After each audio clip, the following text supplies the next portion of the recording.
Welcome to the info of my HUAWEI Nova 10 Pro, and I'll show you how to install iPhone keyboard on this device.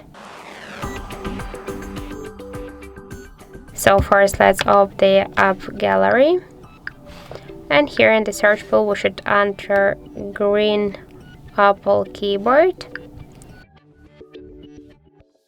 And now let's tap just here to install and wait a couple of seconds while this application downloading and then installing on your device. After that, let's just tap here to open the app.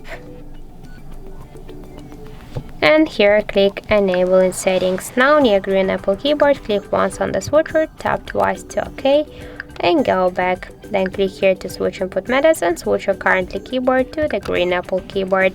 Now this process is finished, and let's go for example here to the search to see the new look of our device keyboard, and we can see that this keyboard is also close to the iPhone 1 as all of the same address. So that's it, thank you for watching, and if you find this video helpful, don't forget to leave a like, comment and to subscribe our channel.